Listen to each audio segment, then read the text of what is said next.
যে এত কষ্ট যাদের জন্য করলাম তারাই চাইলো না যে আমি থাকি। তা কাদের জন্য করলাম? আমি জানি আমাকে মৃত্যুদণ্ড দেওয়া হয়েছে, আমাদের নেতা কর্মী অনেকের খুব মন খারাপ। আমি একটা কথা বলবো যে মন খারাপ করার কিছু নেই, রাজনীতিতে এরকম সময় আসে। আর ওরা কারা যে মৃত্যুদণ্ড দেয়? ওরা তো অবৈধভাবে ক্ষমতা দখলকারী। একটা কথা মনে রাখতে হবে, যেটা বাস্তব, সেটা হলো যারা অবৈধভাবে সন্ত্রাসী, জঙ্গি এবং খুনি এদেরকে সঙ্গে নিয়ে যারা ক্ষমতা দখল করে, অর্থাৎ সন্ত্রাসের উপর নির্ভরশীল হয়ে যারা ক্ষমতা দখল করে, এরা কিন্তু সবসময় নিজেরাই ভীত থাকে, কিন্তু তারা অন্যকে ভয় দিয়ে, মানে বলতে গেলে ভয়ের রাজত্ব কায়েম করে, একটা ভীত সন্ত্রস্ত অবস্থা সৃষ্টি করে তারা তাদের ক্ষমতাকে ধরে রাখার চেষ্টা করে। কারণ তারা মনে করে তাদের যেহেতু জনসমর্থন নাই, একটা চক্রান্তের মধ্য দিয়ে আসে, ষড়যন্ত্র করে আসে, অবৈধ অর্থ বিলিয়ে আসে, সেই কারণেই এরা একটা ভীতিকর পরিস্থিতির সৃষ্টি করে। কারণ এদের মনের ভিতরে ভয় থাকে, দুর্বলতা থাকে, সেই জন্য বাইরে সেটা ওইভাবেই প্রকাশ করে যে তারা সকলের উপর একটা মানে ভয় ভীতি দিয়ে তারপর তারা ক্ষমতাকে মনে করে যে এটাই টিকে থাকার একমাত্র উপায়। আর ক্ষমতার মসনদ টিকে রাখার জন্য তারা এই অবস্থাটা সৃষ্টি করে। এই ক্ষমতার মসনদ যেটা দখল করলো, ওটা ধরে রাখার জন্য কোনো জনগণের সমর্থন না, জনগণের ভালোবাসা না, জনগণের আস্থা না, বিশ্বাস না, একটা ভীতিকর পরিস্থিতি। আর এই ভয় ভীতিটা যতদিন পর্যন্ত সাগরে না কাটিয়ে উঠতে পারবে ততদিন এরকম মর্মে মরে থাকতে হবে।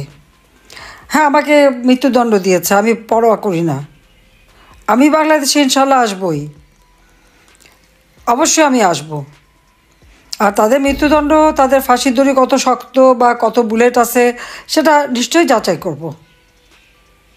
ঘটনাচক্রে আমাকে দেশ ছেড়ে আসতে হয়েছে, সেটা আমি জানতাম না যে আমি দেশ ছেড়ে আসতে, আমি জানি আমি টুঙ্গিপাড়া যাচ্ছি। যাই হোক, এটা হয়তো আল্লাহর ইচ্ছা ছিল কোনো না কোনোভাবে। কারণ আমি একটা জিনিস আমি সবসময় দেখি, বাংলাদেশে আমি যখন ফিরে আসি অনেকেই খুব শঙ্কিত ছিল যে দেশে আমার মা, বাবা, ভাই, ছোট্ট রাসেলকে পর্যন্ত ছাড়ে নাই, তাকেও হত্যা করেছে।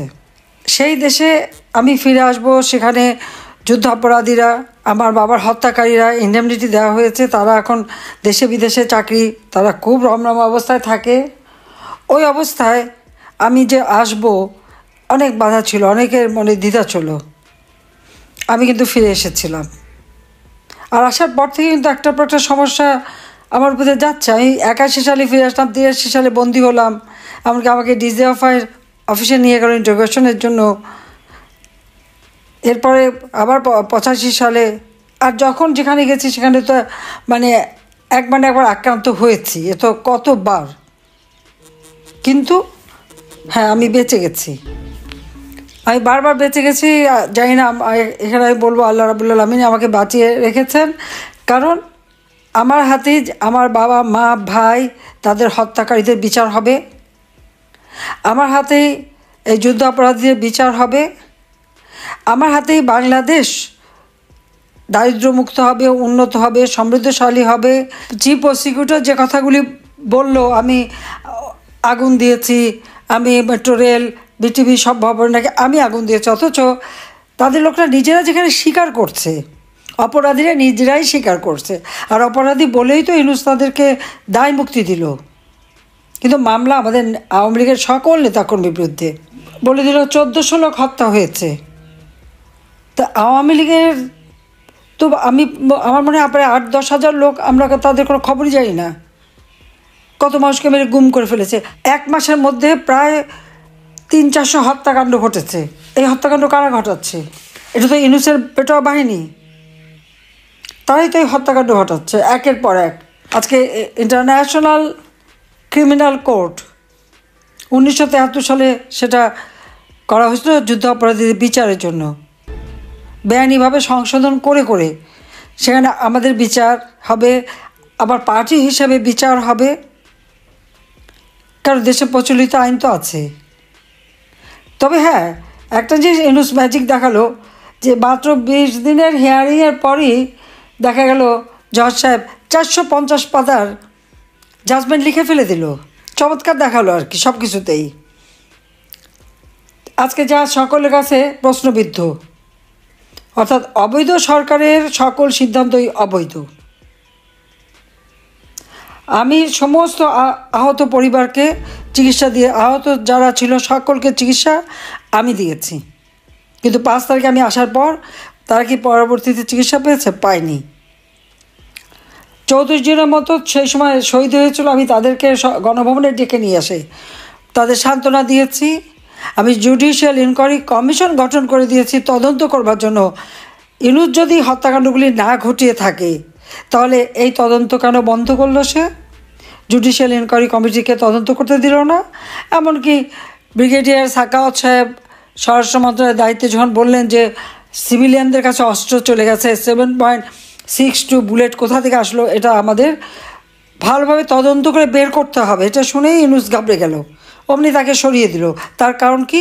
এই অবৈধ অস্ত্র ইউনূসেরই সাপ্লাই, সেই ব্যবহার করেছে, সেই হত্যা করেছে। এই হত্যার জন্য দায়ী ডক্টর মোহাম্মদ ইউনূস এবং তার ওই এখন যারা এনসিপি হয়েছে, সেই সাথে জামাত, বিএনপি, শিবির, তারা আওয়ামী লীগের তৃণমূল পর্যন্ত সমস্ত নেতাকর্মীর ডাটাবেস করে প্রত্যেকের উপরে হামলা এবং অর্থনৈতিকভাবে সবাইকে পঙ্গু করে দিছে। এবং এই অর্থনীতি পঙ্গু করতে যে আজকে সারা দেশের অর্থনীতি কোথায় গেছে? কোনো বিনিয়োগ নাই, অর্থনীতি কোনো কর্মচাঞ্চল্য নাই, ঋণের বোঝা এখন দিন দিন বেড়ে যাচ্ছে, প্রত্যেকটা মানুষের মাথায় ঋণের বোঝা বাড়ছে। এখন সেই আতিলরা কোথায়? যারা মানে আওয়ামী লীগের আমলে বলে কিছুই ভালো লাগে না, কোনোটাই বলে হয় না, এখন তারা চুপ, আর তাদের মুখে বেশি একটা কথা নাই। একেবারে অর্থনীতিবিদ এসে অর্থনীতিতে একদম মানে যেন কী করে দেবে সেটি তাদের চিন্তা ছিল, কিন্তু আজকে সব শেষ। আমি 18ই জুলাই জুডিশিয়াল এনকোয়ারি কমিশন গঠন করেছি। তারপর যখন তখন 6 জন মারা গেছে, যখন আরও মানুষ মারা গেল, আমি সেই জুডিশিয়াল ইনকোয়ারি কমিশনকে 3 সদস্য বিশিষ্ট হাইকোর্টের জজ সাহেব দিয়ে 1 আগস্ট আমি প্রজ্ঞাপন করে দিলাম, এবং তারা কিন্তু এনকোয়ারি শুরু করলো। কিন্তু না, তার মানে এদেরকে দায় মুক্তি দিয়েছে। দায় মুক্তি কাদের দেয়? অপরাধী তাদেরই তো দেয়। আর মামলা সব আমাদের আওয়ামী লীগের নেতা কর্মীদের বিরুদ্ধে। আর মৃত্যুদণ্ড দিয়ে ভেবেছে একে ভয়ে ভীত হয়ে পড়বো, সেটা না। আমার তো মৃত্যু পরোয়ানা সেই 15 আগস্ট থেকেই, তা আমি বলবো 71 সালে তো পাকিস্তানিতে বন্দী ছিলাম, কিন্তু আমি বেঁচে গেছি, আমি দেশের উন্নতি করেছি, আমি আওয়ামী লীগ সংগঠনকে শক্তিশালী করেছি। বাংলাদেশে এখন সবচেয়ে শক্তিশালী সংগঠন আওয়ামী লীগ, এই জন্য তো আওয়ামী লীগের তারা নিষিদ্ধ করেছে। আর ইউনূস তো মিথ্যা কথা বলে, বিদেশে যে বলো না নিষিদ্ধ করিনি তো, স্থগিত করেছি। আর সেদিন আবার বলে দিল কি আওয়ামী লীগ নিষিদ্ধ, নির্বাচন করতে পারবে না। কারণ জানি যে আওয়ামী লীগ নির্বাচন করলে পরে আওয়ামী লীগই জিতবে, কারণ জনগণের যতই আমার বিরুদ্ধে মিথ্যা অপপ্রচার চালক, বাংলাদেশের মানুষ তা বিশ্বাস করে না। ভোটের সময় তারা আওয়ামী লীগকে ভোট দেবে, কারণ জানে একমাত্র আওয়ামী লীগ আসে এদেশকে উন্নত করতে পারবে, তাদের জীবনে শান্তি নিরাপত্তা দিতে পারবে, তাদের জীবনের আস্থার ঠিকানা একমাত্র আওয়ামী লীগ। কাজে আওয়ামী লীগের সকল নেতাকর্মী যে যেখানে আছে ঐক্যবদ্ধ হতে হবে। আর এই ভয় ডর কাটিয়ে উঠে জনগণকে সাথে নিয়ে সকলকে প্রতিরোধ গড়ে তুলতে হবে। আপনারা দেখেছেন যে ঢাকা শহরে যখন আমরা লকডাউন বললাম, সাথে সাথে সারা বাংলাদেশ কিন্তু স্বতঃস্ফূর্তভাবে মানুষ বন্ধ করে দিল। কিন্তু আমি চাই না যে আমরা এভাবে বন্ধ করে আমার রিক্সাওয়ালা, দিনমজুর, খেটে খাওয়া মানুষগুলি কষ্ট পাক। আমি সেখানে বলছি যে ঠিক আছে, তোমরা 2 দিন করেছো, তারপর আবার 1 দিন দিলে, আর না আমার মানুষগুলিকে অন্তত বাঁচতে দাও। কারণ তাদের জন্যই তো আমার রাজনীতি, তাদের জন্যই তো রাজনীতি। তবে আন্দোলন আমাদের চালিয়ে যেতে হবে, প্রত্যেক উপজেলায় মিছিল করতে হবে, ওই ভয় ভীতি কাটিয়ে তুলে মব সন্ত্রাস যারা করতে আসবে তাদেরও শিক্ষা দিয়ে দিতে হবে। কাজে আমি বলবো যে প্রত্যেক উপজেলায় সকলকেই এক হয়ে জনগণকে সাথে নিয়ে যারা আজকে কষ্টের মধ্যে আছে, আমার কৃষক, শ্রমিক, মেহনতি মানুষ, তাদেরকে সবাইকে সাথে নিয়ে প্রতিবাদ করতে হবে, সমাবেশ মিছিল করতে হবে, প্রতিরোধ গড়ে তুলতে হবে। সাথে সাথে আমাদের পিছনে লোক থাকবে। কেউ যদি আমার নেতাকর্মীকে আবার হাত দিতে আসে, তাহলে তাদের উপযুক্ত শিক্ষা দিয়ে দিতে হবে। সমস্ত সন্ত্রাসীদের দেশ হয়ে গেছে, আর ওই জঙ্গিরাই এখন ক্ষমতা চালাচ্ছে। আর আমি একটাই বলবো, আল্লাহ জীবন দিয়েছে, আল্লাহ জীবন দেওয়ার মালিক আল্লাহ। আর আমি আমার জীবনটাও সবসময় খরচের খাতায় ছিল। আমি যখন বাংলাদেশে প্রতিদিনই ভাবতাম, সকালে উঠে ভাবতাম যে না, আমার একটা দিন পেলাম। এখন আমার দৃঢ় বিশ্বাস যে এই ইউনূস এবং তার যত অপকর্ম বা এই জঙ্গি সন্ত্রাসীদের হাত থেকে আমাদের দেশকে মুক্ত করতে হবে, এবং সেই দিন বেশি দূরে না। আর আমি অবশ্যই আসবো। অনেকে মনে করছে আমি আসবো না। কেন আসবো না? সময় হলে ঠিকই আসবো। হ্যাঁ, আল্লাহ যেমন আমাকে নিয়েও আসছেন, একদিন সময় হবে আমি আবার ফিরবো, দেশকে উন্নত করব, দেশের হারানো গৌরব আবার ফিরে আসবে। কাজে সবাই ভালো থাকেন, সুস্থ থাকেন, এবং মনের জোর নিয়ে, জনগণের শক্তি বড় শক্তি, এই শক্তি দিয়ে ওদেরকে প্রতিহত করেন। আমি যেখানেই থাকি আছি, বাংলাদেশের মানুষের সাথেই আছি। আর যাদের এইভাবে ঘর বাড়ি গেছে, আপনজন হারিয়েছেন, তাদের প্রতি আমার সহানুভূতি জানাই। আর ইনশাল্লাহ একদিন আবার সব কিছু হবে। হ্যাঁ, আজকে একটা কষ্টে 15টা বছর 7 মাস তো একটানা আওয়ামী লীগ দেশে ক্ষমতায় থেকে দেশের মানুষের জীবনে শান্তি নিরাপত্তা দিয়েছিল। তারপরেও মানুষ কেন বিভ্রান্ত হলো আমি জানি না, সেটা আমার একটা প্রশ্ন। এখানেই আমার কষ্ট, যে এত কষ্ট যাদের জন্য করলাম, তারাই চাইলো না যে আমি থাকি। তা কাদের জন্য করলাম? লুটপাট, চাঁদাবাজি, মাস্তানি, কমিশন খাওয়া, এটা তো এখন একেবারে মানে সব কিছুর জন্য পরিষ্কার। বৈষম্যহীন বাংলাদেশ গড়বে, কোটা থাকতে পারবে না। এখন আর কোটা লাগে না। পিএসসি পরীক্ষা, পাবলিক সার্ভিস কমিশনের যে পরীক্ষা হয়েছে, সেখানে এমনকি একেবারে নিরীহ যারা কোনো দল করে না, সেই ছেলে মেয়েগুলিরও চান্স পায়নি, তাদেরও বাদ দিয়ে দিয়েছে। ওখানে সমস্ত জঙ্গিদের ঢুকানো হচ্ছে। দুইটা পিএসসি পরীক্ষায় সব জঙ্গিদের ঢুকানো হচ্ছে। তো বৈষম্যহীন না বৈষম্য করার জন্য তারা এই আন্দোলন করলো, সেটাই আমার প্রশ্ন। এখন জঙ্গিরাই আসবে সব কিছুতে।